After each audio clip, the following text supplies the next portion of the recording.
الحمد لله وكفى وسلام على عباده الذين اصطفى أما بعد أعوذ بالله من الشيطان الرجيم بسم الله الرحمن الرحيم يا أيها الذين آمنوا إن جاءكم فاسق بنبأ فتبينوا أن تصيبوا قوما بجهالة فتصبحوا على ما فعلتم نادمين۔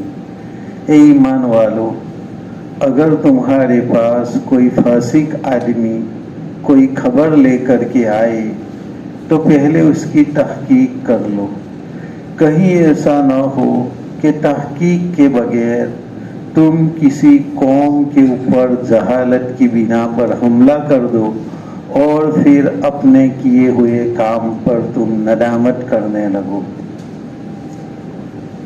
محترم عزیزو، اللہ تبارک و تعالیٰ نے ارشاد فرمایا اس آیت کے اندر کہ تمہارے پاس اگر کوئی آدمی کوئی خبر لے کر کے آتا ہے، تم کو بتلاتا ہے کہ تمہارے متعلق فلاں یہ گمان رکھتا ہے، یا تو اس نے تم کو گالی دی، تمہاری غیبت کی، یا وہ تم کو قتل کرنا چاہتا ہے، یا وہ تم کو مارنا چاہتا ہے، یا وہ تم کو مالی نقصان پہنچانا چاہتا ہے، تم کو کوئی خبر اگر کسی نے دی تو پہلے اس کی تحقیق کر لو۔ یہ نہیں کہ تم کو کسی نے خبر دے دی اب تم اس کے اوپر کارروائی کرنے لگو، اور تم نے کوئی غلط کارروائی کر لی، بعد میں پتا چلا کہ ہم کو جو خبر بتلا دی گئی تھی وہ تو غلط تھی، تو پھر تم اپنے کیے ہوئے پر افسوس کرو گے اور اس افسوس کا کوئی فائدہ نہیں ہوگا۔ اس لیے بہتر طریقہ قرآن مقدس نے بتلایا کہ تمہارے پاس کوئی خبر لے کر کے آئے تو اولاً تحقیق کرو، اور اس کا ایک واقعہ بیان کیا کہ بنو المستلق کے سردار حارث ابن زرار، جن کی بیٹی حضرت جویریہ رضی اللہ تعالی عنہ آپ صلی اللہ علیہ وسلم کے نکاح کے اندر آئی۔ اب یہ بنو المستلق ایک قبیلہ ہے اور ان کے سردار کی یہ بیٹی ہے، قید ہو کر کے آئی اور آپ صلی اللہ علیہ وسلم کا ان سے نکاح ہو جاتا ہے۔ اسی دوران وہ اپنی بیٹی کو چھڑانے کے لیے آتے ہیں اور گفتگو دونوں کے درمیان ہوتی ہے تو اسلام ان کے دل کے اندر گھر کر جاتا ہے۔ آپ کا انعامدار محمد رسول اللہ صلی اللہ علیہ وسلم نے ان کو اسلام کی دعوت دی تو انہوں نے اسلام کو قبول کر لیا۔ اب اس کے بعد انہوں نے خود کہا کہ میں اپنے قبیلے کے اندر جا کر کے لوگوں کو دعوت دوں گا، جو لوگ دعوت قبول کر لے ان کو میں زکوٰۃ کی بھی تلقین کروں گا۔ اور اس زمانے میں زکوٰۃ حکومت کی جانب سے وصول کی جاتی تھی، اور آج بھی جہاں پر اسلامی حکومتیں ہیں وہاں پر زکوٰۃ حکومت کی جانب سے وصول کی جاتی ہے۔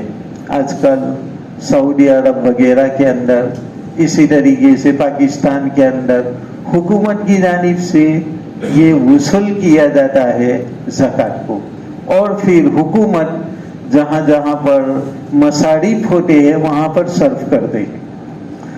ہمارے وہاں چونکہ ہندوستان کے اندر اسلامی حکومت نہیں ہے، اس لیے اس حکومت کو تو اگر ہم زکوٰۃ بھی دیں تو وہ تو خود کھا جائے اور مصرف کے اوپر خرچ نہیں کریں گے، اس بنا پر ہمیں اپنی طرف سے زکوٰۃ ادا کرنا ہے۔ لیکن جہاں پر اسلامی حکومتیں ہیں وہاں حکومت کی جانب سے ان کو وصول کیا جاتا ہے، اور خاص کر کے وہ زکوٰۃ جو اپنے جانوروں کی زکوٰۃ نکالتے ہیں وہ حکومت وصول کرتی ہے۔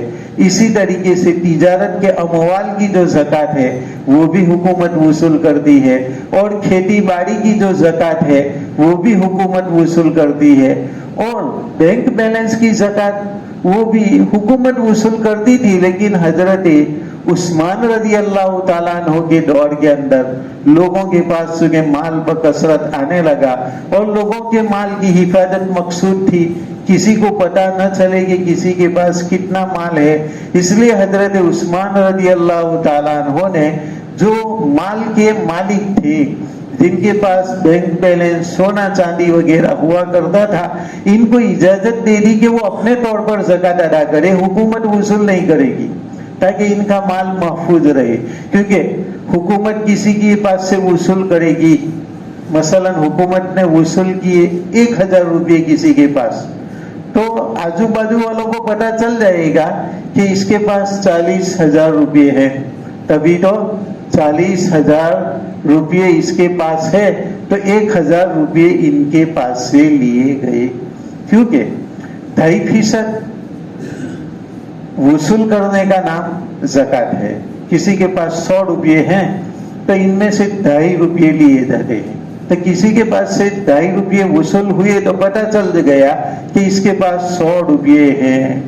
1,000 روپے وصول کیے تو پتا چلا کہ اس کے پاس ابھی 39,000 روپے ہے. تو اس کی بنا پر مال کو خطرہ لاحق ہو سکتا تھا.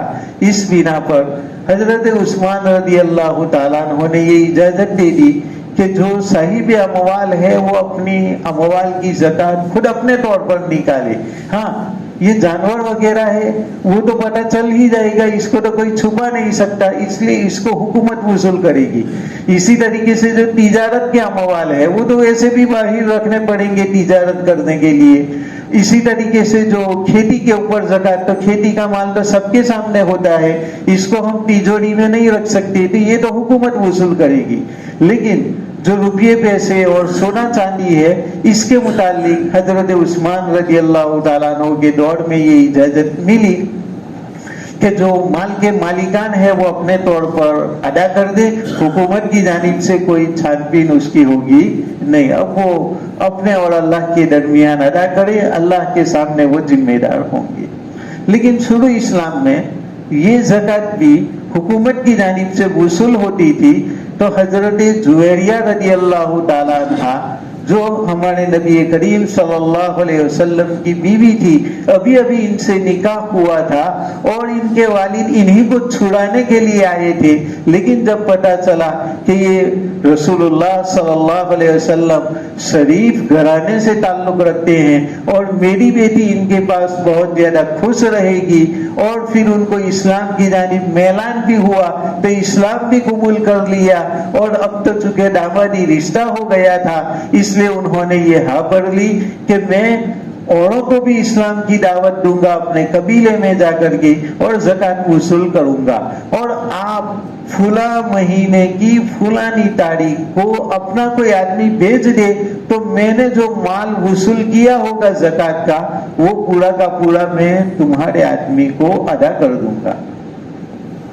اب آپ صلی اللہ علیہ وسلم نے حضرت ولید ابن عقبہ رضی اللہ تعالی عنہ ان کو بھیجا. وہ تاریخ آ گئی زکوٰۃ وصول کرنے کی، تو آپ نے بنو المستلق کی جانب ولید ابن عقبہ کو بھیجا اور کہا کہ وہاں پر جاؤ، اور وہاں جا کر کے ہماری خسر جو ہے حضرت ام المؤمنین جویریہ رضی اللہ تعالیٰ عنہ کے والد صاحب حارث ابن زیرات یہ زکوٰۃ کا مال تم کو دیں گے، اس پر قبضہ کر کے اس کو وصول کر کے تم یہاں پر لے آنا. وہ گئے. اب وہاں پر وہ لوگ جاتے ہیں حضرت ولید ابن عقبہ، لیکن ان کو کوئی بدگمانی ہوئی. پہلے بنو المستلق اور ولید ابن عقبہ ان دونوں کے درمیان دشمنی تھی، عداوت تھی، ایک دوسرے میں بہت زیادہ جھگڑا تھا. تو ان کو یہ خطرہ لاحق ہوا کہ یہ مجھے قتل کر دیں گے، اس لیے یہ راستے سے واپس چلے آئے اور آپ صلی اللہ علیہ وسلم کو آ کر کے انہوں نے یہ بتلا دیا کہ یا رسول اللہ وہ زکوٰۃ تو مجھے کیا دیتے بلکہ میرے قتل کا انہوں نے منصوبہ بنایا. حالانکہ انہوں نے قتل کا منصوبہ نہیں بنایا تھا، لیکن ان کو بدگمانی اس طور پر ہوئی کہ یہ ولید ابن عقبہ بنو المستلق خاندان کی جانب جا رہے تھے. اب بنو المستلق کو چونکہ معلوم تھا کہ آج آپ صلی اللہ علیہ وسلم کا کوئی قاصد آنے والا ہے زکوٰۃ وصول کرنے کے لیے، اس لیے وہ لوگ آپ صلی اللہ علیہ وسلم کے احترام میں آپ کے قاصد کی عزت کرنے کے لیے یہ لوگ اپنے خاندان میں جو بستی تھی اس بستی کے باہر نکل آئی ان کا استقبال کرنے کے لیے.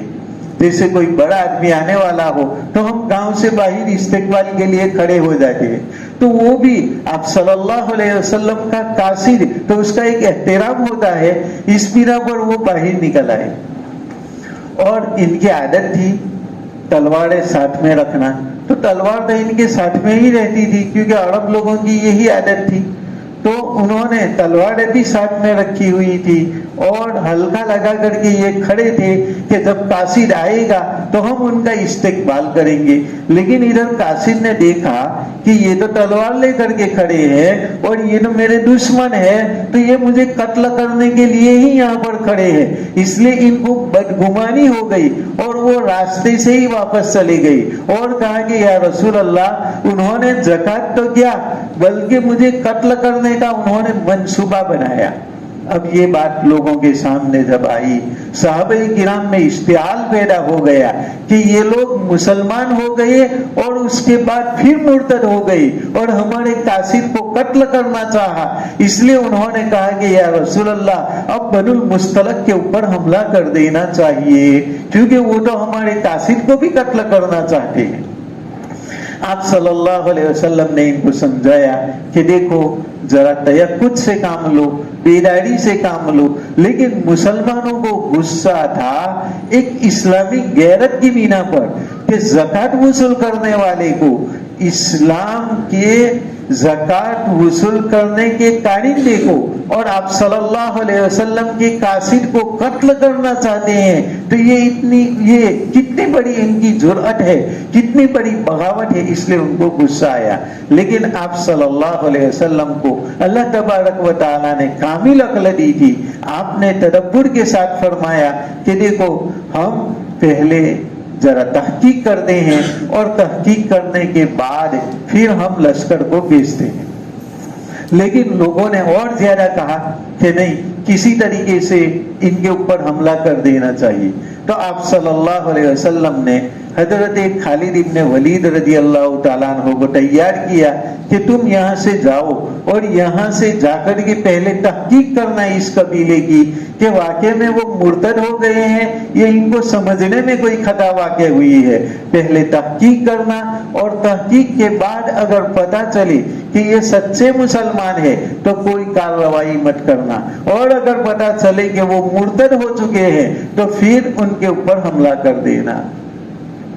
اب ادھر وہ لوگ دیکھ رہے ہیں کہ ان کا جو قاصد آ رہا تھا وہ تو راستے سے واپس چلا گیا, معلوم نہیں کیا ہوا ہوگا.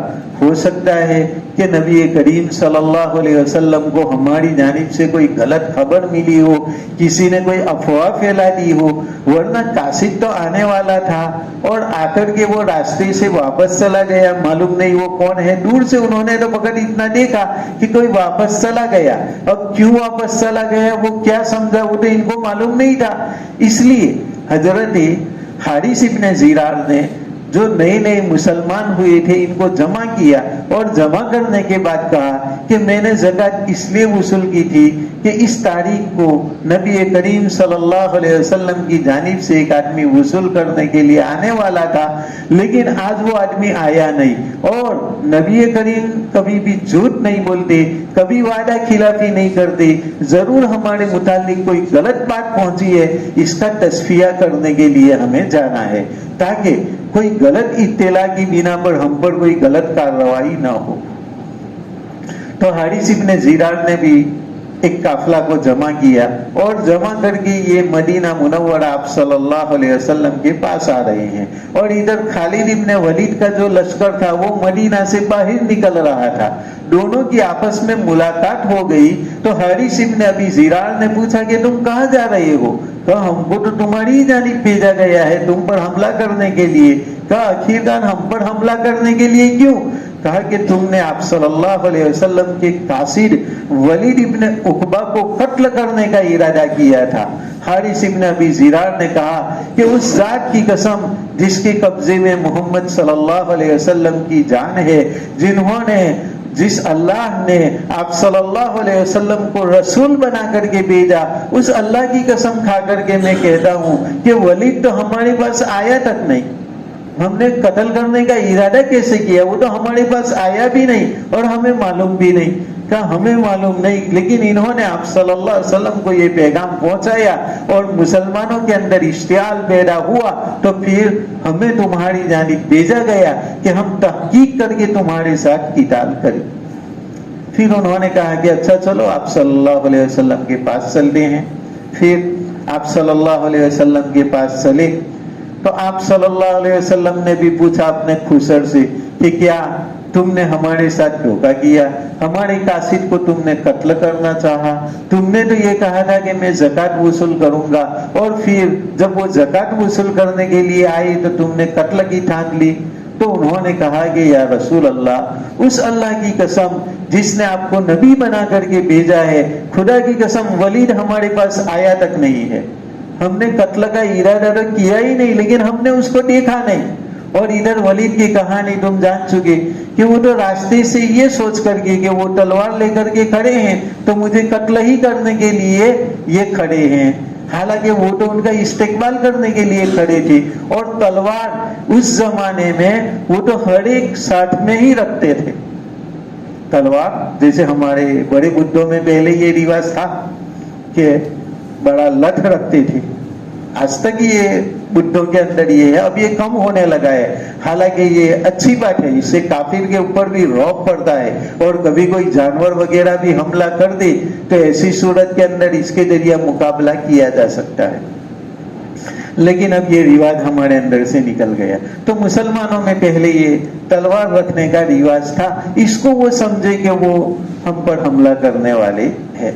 پھر اخیر کار آپ صلی اللہ علیہ وسلم نے فرمایا کہ ٹھیک بات ہے، لیکن حضرت خالد ابن ولید کو کہا کہ ہم ابھی بھی ان کی تحقیق کلی طور پر نہیں کرتے، کیونکہ مسلمان ابھی بھی تلے ہوئے ہیں کہ یہ خاموخواہ کے لیے ہمارے قاصد کو قتل ہی کرنا چاہتے ہیں، جھوٹ بولتے ہیں، ضرور انہوں نے قتل کا ارادہ کیا ہوگا. آپ صلی اللہ علیہ وسلم نے فرمایا کہ اچھا خالد، اب تم ان کی بستی میں جاؤ، یہ لوگ تو یہاں پر آ چکے ہیں، ان کی بات چلو ہم ابھی پینڈنگ رکھتے ہیں، ابھی ہم موقوف رکھتے ہیں، آپ جاؤ اور تھوڑا سا دستہ لے کر کے جاؤ، کیونکہ اب تو یقینی طور پر معلوم نہیں کہ انہوں نے قتل کرنا چاہا، لیکن تھوڑا دستہ لے کر کے جاؤ، چند آدمیوں کو لے کر کے جاؤ اور وہاں جا کر کے تحقیق کرو اور دیکھو، چھپ کر کے دیکھو کہ آیا وہ مرتد ہو چکے ہیں یا صحیح میں وہ مسلمان ہے. خالد ابن ولید چھوٹا سا دستہ لے کر کے جاتے ہیں. وہاں جا کر کے انہوں نے دیکھا تو مغرب کی اذان ہو رہی تھی، مغرب کی اذان بھی انہوں نے سنی، عشاء کی اذان بھی سنی، لوگوں کے اندر بھی گھومے، دیکھا کہ وہ تو نماز بھی پڑھ رہے ہیں، کلمہ طیبہ بھی پڑھ رہے ہیں. پھر انہوں نے تحقیق کی کہ بھئی ہمارا آدمی جو ولید ابن عقبہ آیا تھا، ان کو قتل کا تم نے ارادہ کیا؟ تو انہوں نے بھی کہا کہ نہیں، غلط بات ہے، ہمارے پاس تو کوئی بھی نہیں آیا، بلکہ ہم نے تو خود زکوٰۃ کی رقم تیار کر کے رکھی تھی کہ آپ صلی اللہ علیہ وسلم کا کوئی قاصد آئے اور آ کر کے وصول کر دے، لیکن ہمارے پاس تو کوئی آیا ہی نہیں. حضرت خالد ابن ولید رضی اللہ تعالیٰ عنہ نے دیکھا کہ حارث ابن ابی زرار برابر کہہ رہے ہیں اور ولید ابن عقبہ کو دھوکا ہوا ہے، یا تو انہوں نے قصداً جھوٹ بولا ہے یا ان کو دھوکا ہوا ہے، لیکن حارث ابن ابی زرار کی بات سچی ہے اور بنو المستلق کے لوگ واقع میں مسلمان ہے اور انہوں نے زکوٰۃ وصول کر کے دینے کا ارادہ کیا تھا. یہ یا تو دھوکا ہوا ولید ابن عقبہ کو، یا جان بوجھ کر پرانی دشمنی کی بنا پر انہوں نے بدلہ لینا چاہا. تو یا تو دشمنی کا بدلہ لینا چاہا یا دشمنی کی بنا پر ان کا غلط گمان ہو گیا، دونوں میں سے ایک بات ہے. اور یہ بھی واپس آپ صلی اللہ علیہ وسلم کے پاس آئے اور حضرت خالد ابن ولید رضی اللہ تعالیٰ عنہ نے بتلایا کہ یا رسول اللہ، بنو المستلق بالکل پکے مسلمان ہے، انہوں نے زکوٰۃ وصول کی تھی اور ان کا سردار اور آپ کے خسر اور ام المؤمنین حضرت جویریہ رضی اللہ تعالیٰ عنہ کے والد جو کہہ رہے ہیں وہ بالکل صحیح بات ہے، وہ بالکل دھوکا ہوا ہے یا جھوٹ بولا ہے ولید ابن عقبہ نے. اب اگر ان کی بات کو آپ صلی اللہ علیہ وسلم صحیح مان لیتے، فوری طور پر حملہ کا حکم دے دیتے، تحقیق کرنے کا حکم نہ دیتے، تو کیا ہوتا؟ دونوں لشکروں میں بالکل آمنے سامنے لڑائی ہو جاتی. وہ تو اچھا ہوا کہ آپ صلی اللہ علیہ وسلم نے فرمایا تھا کہ تحقیق کر کے لڑنا, اس لیے پہلے تحقیق ہوئی, ورنہ ویسے ہی مدبیر ہو جاتی اور قتل و قتال ہو جاتا تو کتنا دونوں کے درمیان خون خرابہ ہو جاتا اور آپس میں ایک دوسرے سے بدگمان ہو جاتے. مسلمان سمجھتے کہ بنو المستلق والوں نے غداری کی اور بنو المستلق والے سمجھتے کہ مسلمانوں نے غداری کی, اور اس طریقے سے دونوں کا آپس میں خون بھی بہتا اور دونوں کی آپس میں عداوتیں بھی ہو جاتی. اس لیے اللہ تبارک و تعالیٰ نے قرآن میں یہ قانون بنایا کہ اے ایمان والو, جب تمہارے پاس کوئی فاسق آئے. اب یہاں فاسق کا کیا مطلب؟ تو فاسق ایک تو فسق یفسق عربی میں اس وقت کہا جاتا ہے جب کوئی چیز کسی چیز سے نکل جائے. فسقت التمرۃ من القشرۃ, اس کا معنی ہے کھجور اپنے شگاف سے نکل گیا. کھجور کا جو گلاف ہوتا ہے اور وہ گلاف میں سے کھجور کا درخت نکل جاتا ہے, اس کو کہا جاتا ہے فسق, یعنی نکل گیا. تو فسقن کا معنی ہے نکلنا. کافر کو بھی فاسق کہا جاتا ہے اس لیے کہ وہ ایمان سے نکل گیا ہوتا ہے, اس لیے اس کو فاسق کہتے ہیں. اسی طریقے سے جو آدمی گناہ کبیرہ کا مرتکب ہو اس کو بھی فاسق کہا جاتا ہے, اس لیے کہ وہ اللہ اور اس کے رسول کی اطاعت سے نکل گیا. اب یہاں پر فاسق حضرت ولید ابن عقبہ کے متعلق استعمال ہوا تو وہ تو صحابی تھے, لیکن ایک وقتی طور پر ان سے گناہ ہو گیا تھا, چاہے انہوں نے جان بوجھ کر کے یہ کیا ہو اور چاہے ان کو بدگمانی ہوئی ہو, لیکن تھا واقعے کے اعتبار سے وہ بہت بڑا گناہ. اگر اس کے اوپر عمل ہو جاتا تو خون خرابہ دو قبیلوں کے درمیان ہو جاتا. اس اعتبار سے ان کو لفظی اعتبار سے فاسق کہا گیا ہے, ورنہ یہ صحابی ہے اور صحابہ تمام کے تمام عادل ہے اور جان بوجھ کر کے کبھی بھی آپ صلی اللہ علیہ وسلم کے حکم کی خلاف ورزی نہیں کر سکتے. تو پھر قرآن نے ان کو فاسق کیسے کہا؟ تو قرآن نے ان کو فاسق نہیں کہا, قرآن نے ایک اصول بتلایا کہ ایسا واقعہ اگر پیش آ جائے جیسے ولید ابن عقبہ کا پیش آیا اور اس میں فسق ظاہر کے اعتبار سے تھا, اب چاہے ان کو غلط گمانی ہوئی اس بنا پر ایسا ہوا, لیکن اس کا ظاہر تو گناہ تھا, اس اعتبار سے قرآن نے ان کے اوپر فاسق کا لفظ استعمال کیا. ورنہ فاسق تو ان کو کہا جائے گا جو بار بار فسق کرے. ایک آدمی نے ایک مرتبہ کپڑا سیا تو اس کو درزی نہیں کہتے. کبھی کوئی آدمی کپڑا سی لیتا ہے ایک مرتبہ, میں نے بھی ایک مرتبہ سیا جب مدرسے میں تھے اور سیکھ رہے تھے تو سیا, لیکن میں نے بار بار نہیں سیا, ایک جوڑی دو جوڑی تین چار جوڑی سیے پھر چھوڑ دیا, اس لیے مجھے ٹیلر نہیں کہہ سکتے. حالانکہ ایک مرتبہ تو سیا لیکن اس کو ٹیلر کہتے نہیں. تو کبھی کوئی لڑکا سیکھ گیا کچھ اور اس کی بنا پر اس نے پینٹ سی لیا, اس نے پائجامہ یا کرتا سی لیا, لیکن اس کی یہ عادت نہیں, کبھی کبھار سی لیتا ہے, اپنے ہی سیتا ہے, سال میں ایک مرتبہ, اس کو کبھی بھی درزی نہیں کہا جاتا. بار بار جو پیشہ کرے اس کو درزی کہا جاتا ہے. یہ صحابی سے ایک مرتبہ یہ گناہ ہوا اس لیے ان کو فاسق نہیں کہیں گے. ہاں یہ گناہ بار بار کوئی آدمی کرتا رہے تو اس کو اصطلاح میں فاسق کہا جائے گا. اس لیے قرآن میں اس صحابی کو فاسق نہیں کہا گیا. اور صحابہ کرام سے گناہ ہوتے ہیں, ایسا نہیں کہ صحابی سے گناہ نہیں ہوتا. معصوم فقط نبی کی ذات ہوا کرتی ہے, نبی سے کوئی گناہ صادر نہیں ہوتا. صحابہ کرام سے تو کوئی گناہ ہو سکتا ہے, ہاں وہ محفوظ ہے کہ اس گناہ کے اوپر ان کو باقی نہیں رکھا جاتا, ان کو توبہ کی توفیق نصیب ہو جاتی ہے. ورنہ صحابہ کرام کے اندر ایسا بھی ہوا کہ کسی سے چوری واقع ہوئی, آپ صلی اللہ علیہ وسلم نے ان کا ہاتھ کاٹ دیا. اور صحابہ میں ایسا بھی ہوا کہ زنا واقع ہوا, آپ صلی اللہ علیہ وسلم نے ان پر سنگسار پتھر مار کر کے ان کو آپ صلی اللہ علیہ وسلم نے سنگسار کیا. تو یہ چوری کا واقع ہونا, زنا کا واقع ہونا, جھوٹ کا واقع ہونا, یہ صحابہ کرام سے ہو سکتا ہے, لیکن صحابہ کرام کو اس کے اوپر باقی نہیں رکھا جاتا، فوراً اللہ تبارک و تعالی توبہ کی توفیق عطا فرما دیتا ہے۔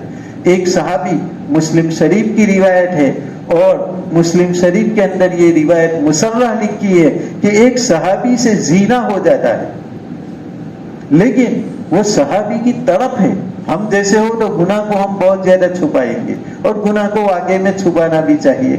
گناہ ہو گیا ہو تو آپ صلی اللہ علیہ وسلم نے یہ بتلایا کہ اللہ تعالیٰ کے سامنے توبہ کرنا چاہیے، لوگوں کے سامنے اس کو ظاہر نہ کرنا چاہیے۔ ایک تو گناہ کیا، اوپر سے لوگوں کے سامنے ظاہر کر دے ہو، حالانکہ تم ندامت کرو اور اللہ سے توبہ کرو اور گر گرا کر کے معافی مانگو۔ تم گناہ کو چھپاؤ گے تو اللہ بھی گناہ کی چادر کو چھپا دے گا، اور اگر تم لوگوں کے سامنے کہو گے کہ میں نے تو یہ گناہ کیا، اور اس کے اوپر بہادری بتلائیں گے کہ میں نے تو اس طریقے سے فلانے کو لوٹ لیا اور اس طریقے سے فلانے کو میں نے مارا اور یہ کیا، تو چوری اوپر سے سینہ زوری اگر کوئی آدمی کرتا ہے تو پھر اللہ تبارک و تعالیٰ بھی اس کو معاف نہیں فرماتا ہے۔ تو چوری یا کوئی بھی گناہ ہو جائے تو اس کو چھپانا چاہیے، ہاں اسلامی حاکم کے سامنے، تاکہ اسلامی حاکم جو اس کی سزا ہو وہ اس کے اوپر نافذ کرے۔ اس لیے اگر اس کے سامنے اگر کوئی چوری کا اقرار کرتا ہے تو یہ اچھی بات ہے۔ تو حضرت معیذ اسلمی رضی اللہ تعالیٰ عنہ قبیلے اسلم کے آدمی تھے، اور ان کا نام معیذ تھا، اس لیے ان کو معیذ اسلمی بولتے ہیں۔ ان سے زنا ہو گیا، اب ان کے دل کے اندر آتا ہے کہ مجھ سے زنا ہو گیا، میں نے بہت غلط کام کیا ہے۔ آپ صلی اللہ علیہ، حالانکہ ان کو معلوم تھا کہ کوئی آدمی جب زنا کرتا ہے تو اگر وہ شادی شدہ نہیں ہے، کنوارا لڑکا ہے اور اس نے زنا کیا ہے اور گواہی سے ثابت ہو گیا یا خود اپنے اقرار سے ثابت ہو گیا تو اس کو 100 کوڑے مارے جاتے، اگر شادی شدہ نہیں ہے تو 100 کوڑے۔ اب 100 کوڑے کم ہے، بہت زیادہ ہے۔ اور اگر کوئی آدمی شادی شدہ ہے پھر بھی زنا کرتا ہے تو اس کو پتھروں سے اتنا مارا جائے کہ اس کو سنسار، یہاں تک کہ وہ آدمی مر جائے، اس کو پتھروں سے اتنا ماریں گے، قتل کر دیں گے پتھر سے مار مار کر کے۔ اور یہ سزا پتھروں سے مارنے کی اس لیے رکھی ہے کہ پتھر سے ماریں گے تو ایک دم آدمی مر نہیں جائے گا، ورنہ تلوار سے قتل کر دیا یا مشین گن سے قتل کر دیا تو ایسی صورت میں ایک ہی دم میں آدمی مر جائے گا۔ اور یہاں ہو سکتا ہے کہ 4 گواہ نے جھوٹ بولا ہو، لیکن جب پتھر مارنے کی باری آئے گی اور 1-2 پتھر ماریں گے اور وہ بھی جھوٹ موٹ کر کے، تو یہ گواہوں کو دل کے اندر آئے گا کہ اتنی بھاری اس کو میں سزا دے رہا ہوں، اللہ کے وہاں میرا کیا ہوگا؟ تو فوراً وہ توبہ کر لے گا اور پتھر مارتے مارتے وہ رک جائے گا اور کہے گا کہ میں نے غلط گواہی دی تھی، اور یہ چاروں کے چاروں گواہ رجوع کر لیں گے۔ اس لیے پتھروں سے مارنا طے کیا ہے، ورنہ اگر اس کو شوٹ کر دیا جائے یا تلوار سے مار دیا جائے تو یہ گواہوں کو اتنا زیادہ اس کے اندر کوئی بھاری دل پر لگے گا نہیں کہ بھئی مار دیا اور ختم، اپنی دشمنی انہوں نے نکال لی۔ لیکن شریعت نے یہ سزا رکھی کہ اس کو پتھروں سے مارو۔ ہو سکتا ہے کہ یہ گواہی دینے والے رجوع کر لے، یا خود اس نے اقرار کیا ہے تو وہ بھی رجوع کرنا چاہے تو رجوع کر سکتا ہے۔ تلوار سے مار دیا تو کیا رجوع کرے گا؟ پتھر سے ماریں گے تو وہ خود رجوع کر سکتا ہے کہ میں نے غلط اقرار کیا تھا، واقعی میں نے زنا نہیں کیا تھا۔ تو یہ حضرت معیذ اسلمی رضی اللہ تعالیٰ عنہ آپ صلی اللہ علیہ وسلم کے پاس آئے اور کہا کہ یا رسول اللہ مجھ سے زنا واقع ہو گیا۔ آپ صلی اللہ علیہ وسلم نے پوچھا کہ معیذ تو جانتا ہے زنا کسے کہتے ہیں؟ یعنی یہ کوئی لڈو نہیں کھانا ہے نانی اماں کے کہ تو کہنے کے لیے چلا آیا، یہاں تو سنسار ہونے والا ہے، تو کوئی لڈو کھانے کی چیز نہیں ہے، تو جانتا ہے زنا کیا ہے؟ کہا ہاں یا رسول اللہ میں جانتا ہوں اچھی طریقے سے۔ آپ صلی اللہ علیہ وسلم نے فرمایا یہاں سے چلے جاؤ، تم نے زنا نہیں کیا ہوگا، اور اس طریقے سے ان کو نکال دیا۔ ان کی قوم سے پوچھا کہ یہ کوئی پاگل تو نہیں ہے، خود اقرار کر رہا ہے، حالانکہ یہ تو اتنی بڑی سزا ہے۔ قوم نے کہا کہ نہیں یا رسول اللہ یہ تو عقل مند آدمی ہے، غلطی سے یہ ہو گیا ہوگا نفسانی خواہش میں آ کر کے، ورنہ وہ مجنون نہیں ہے۔ دوسری مرتبہ آیا، آپ صلی اللہ علیہ وسلم نے دوسری مرتبہ بھی نکال دیا کہ بھائی یہاں سے چلے جاؤ، جاؤ توبہ کرو۔